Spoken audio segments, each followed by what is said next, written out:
My wife Emma and I were what everyone called the perfect couple. My name is Stephen. We had a beautiful home, our only child, John, who was 7, and what I thought was a rock-solid marriage. It all came crashing down one evening when I arrived home early, from a business trip to surprise everyone. I found Emma not alone on the couch, but with a man who was my best friend. They weren't just talking, they were very close. The shock was like a physical blow. When I confronted her, instead of apologizing, she blamed it all on me. She said I was always working, never for her, that I had pushed her away. She made me feel like I was the villain of our story, that her cheating was somehow my fault. I was devastated. I wondered what had happened to me. I started questioning everything, wondering if she was right. Was I a bad husband? Did I lead her on? I went into the guest room and the house became a cold, silent war zone. We were just two strangers living under the same roof for the sake of the children. My wife continued to blame me, painting me as a neglectful husband in front of her friends and even her family. I felt completely isolated, trapped in a nightmare from which I could not wake up.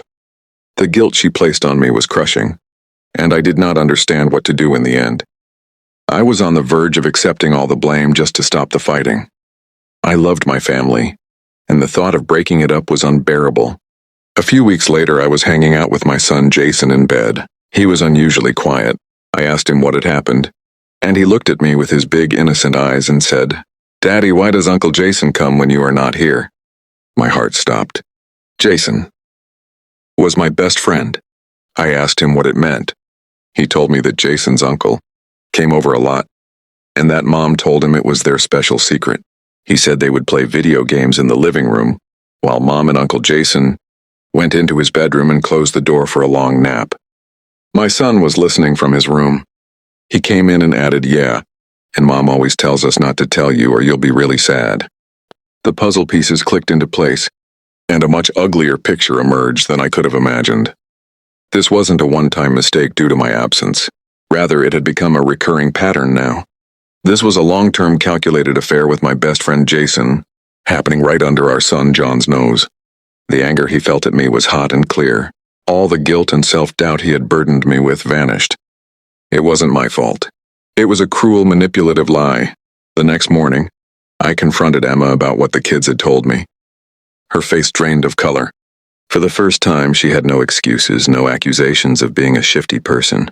The veil had been lifted, and what was left was the ugly truth, which was now all too clear. I knew I couldn't stay. I couldn't raise my son in a home built on such deep deception. I packed my bags, but this time I wasn't the one filled with guilt. I told Emma I wanted a divorce with full custody of my son. The fight was long and messy, but the truth was on my side. It was sickening to watch him try to manipulate the court, but his lies were finally exposed. Today I have started a new life with my son. It's not always easy, but it's honest.